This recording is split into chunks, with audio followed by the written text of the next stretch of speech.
فاطمہ اس بات میں سر ہلاتے ہوئے وہاں سے نکلی اور اپنے کمرے میں آ گئی۔ آخر امی یہ سب کچھ کیوں کر رہی ہیں؟ اتنی دلچسپی فاطمہ کی سوچ ابھی بھی وہیں پر ٹکی ہوئی تھی۔ انہی سوچوں کو سوچتے ہوئے وہ بے دری سے اٹھی اور شاور لیا، نماز ادا کی اور کچھ دیر آرام کرنے کی غرض سے لیٹ گئی۔ فاطمہ کی آنکھ شام کے 7 بجے کھلی جب چھوٹی نے اس کے کمرے کا دروازہ نوک کیا اور ساتھ ہی امی کا پیغام بھی دیا کہ جلدی سے نیچے آ جائے، خدیجہ آنٹی لوگ آ گئے ہیں۔ فاطمہ جھٹ سے اٹھی کیونکہ امی نے اسے اچھی طرح تیار ہونے کو کہا تھا، مگر یہاں تو وہ ابھی تک سو رہی تھی۔ جلدی سے اٹھی، ڈریسنگ روم میں گئی اور اپنے لیے ایک اچھا سا پنک کلر کا جوڑا نکالا، پہن کر ہلکی سی لپسٹک لگائی، بالوں کو فولڈنگ سٹائل دے کر دوپٹہ سیٹ کیا۔ ڈرائنگ روم میں داخل ہوتے ہی اس کی نظر اس پر سب سے پہلے احتشام سے ٹکرائی۔ وہ فوراً ہی اپنی جگہ سے کھڑا ہوا۔ السلام علیکم، کیسی ہیں آپ فاطمہ؟ میں ٹھیک ہوں، آپ کیسے ہیں؟ فاطمہ نے جواباً پوچھا۔ میں بھی بالکل ٹھیک ہوں، بڑی خوش دلی سے جواب ملا۔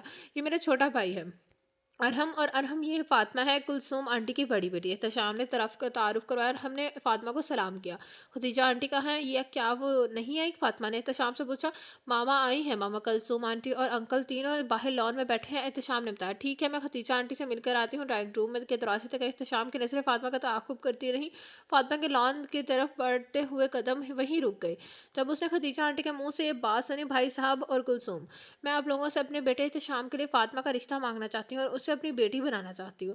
یہ بات سنتے ہی فاطمہ الٹے قدموں پلٹ رہی تھی کہ چھوٹی نے اس کا ہاتھ پکڑا۔ فاطمہ کی ہلکی سی چیخ نکلی، مگر جب اس نے چھوٹی کو دیکھا تو غصے سے بولی، کیا بدتمیزی ہے ریبا؟ بدتمیزی تو نہیں ہے اپی، میں نے تو اس لیے آپ کو روکا ہے کہ آئے ہم دونوں احتشام بھائی لوگوں کے پاس بیٹھتے ہیں، کیا سوچتے ہوں گے کہ وہ دونوں کے مہمانوں کو بلا کر اکیلا بٹھا دیتے ہیں؟ اریبا نے کہا۔ سوچتے ہیں تو سوچتے رہیں، تم جا کر بیٹھ جاؤ، فاطمہ نے کہہ کر کچن کی طرف بڑھی۔ ابھی فاطمہ خدیجہ آنٹی کی بات پر الجھی ہوئی تھی کہ پیچھے سے احتشام نے آواز دی، فاطمہ کیا سوچ رہی ہیں آپ یہاں اکیلے میں؟ کچھ نہیں، بس ایسے ہی بوکھلائے ہوئے لہجے میں فاطمہ نے جواب دیا۔ اس سے پہلے کہ احتشام کچھ کہتا خدیجہ یہ کہتے ہوئے اندر داخل ہوئی، کیا باتیں ہو رہی ہیں بھائی؟ فاطمہ نے چونک کر دیکھا تو خدیجہ آنٹی مسکراتے ہوئے ان دونوں کو دیکھ رہی تھی۔ فاطمہ نے انہیں سلام کیا، جس پر ہمیشہ کی طرح انہوں نے بڑی محبت سے فاطمہ کو گلے لگایا۔ ڈائننگ ٹیبل پر خدیجہ نے فاطمہ کو اپنے ساتھ والی کرسی پر بٹھایا۔ احتشام بالکل فاطمہ کے سامنے والی کرسی پر براجمان تھا۔ احتشام کی نظریں مسلسل خود پر محسوس کرتے فاطمہ پہلی دفعہ نروس ہو رہی تھی، جس پر احتشام محظوظ ہو رہا تھا۔ یقیناً وہ جانتا تھا کہ آج ان کے آنے کی وجہ کیا ہے، ورنہ پہلی ملاقات میں تو اس نے فاطمہ کو نظر اٹھا کر نہ دیکھا تھا۔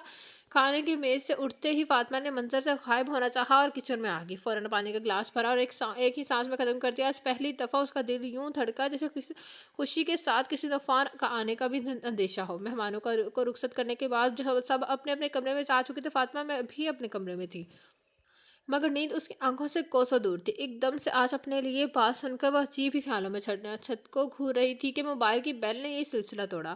کوئی انجان نمبر تھا۔ فاطمہ فوراً غور سے اسکرین دیکھنے لگی۔ کال بند ہو چکی تھی۔ دوبارہ کال آئی تو فاطمہ نے کاٹ دی۔ 4 سے 5 دفعہ یہی ہوا تو 7ویں دفعہ کا کال نہیں بلکہ میسج آیا، میں احتشام علی، پلیز کال اٹینڈ کیجیے۔ فاطمہ بھی اسی بات پر حیران تھی کہ اس کا نمبر کیسے احتشام کو ملا کہ کال پھر آ گئی۔ فاطمہ نے کال اٹینڈ کیا اور بغیر کچھ بولے فون کان کے قریب لے گئی۔ السلام علیکم، کیسی ہیں آپ؟ احتشام کی آواز فاطمہ کے سماعتوں سے ٹکرائی۔ وعلیکم السلام، میں ٹھیک ہوں، قدرے الجھے ہوئے لہجے میں فاطمہ نے جواب دیا۔ آپ یقیناً یہی سوچ رہی ہوں گی کہ آپ کا نمبر میرے پاس کہاں سے آیا؟ تو یہ جناب آپ کا نمبر میں نے اریبا سے لیا ہے۔ اگر آپ کو ناگوار گزرا ہو تو معافی چاہتا ہوں۔ احتشام سارے سوال اور جواب خود ہی کر چکا تھا۔ خیریت اس وقت فون کیا؟ فاطمہ نے پوچھا۔ بس نیند نہیں آ رہی تھی، آج تو سوچا آپ سے پوچھ لوں کہ کیا آپ کو بھی نیند نہیں آ رہی خوشی سے، یا آپ صرف محبت یک طرفہ ہے اور خوشی بھی؟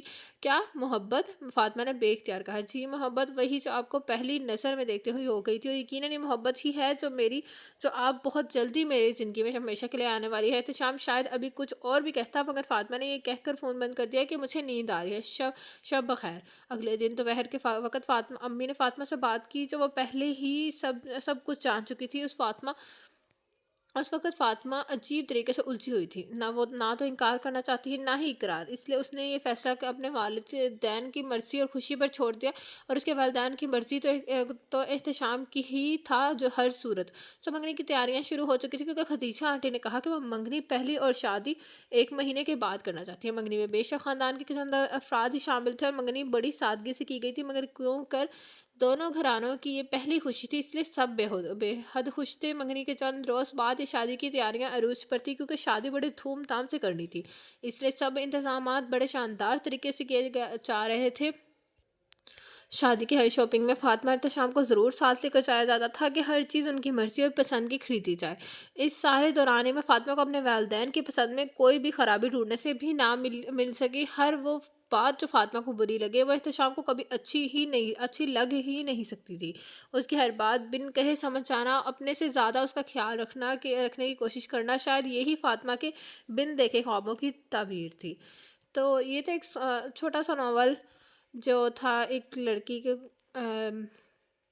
لائف کا۔ اور کیسا لگا آپ سب کو یہ ناول کمنٹ باکس میں ضرور بتائے گا، اور جس نے ابھی تک میرا چینل لائک سبسکرائب نہیں کیا تو کہانی لائک سبسکرائب میرا چینل سے بیل آئکن۔ آپ لوگوں سے ملاقات ہوگی کل ایک نیو ناول کے ساتھ۔ اللہ حافظ۔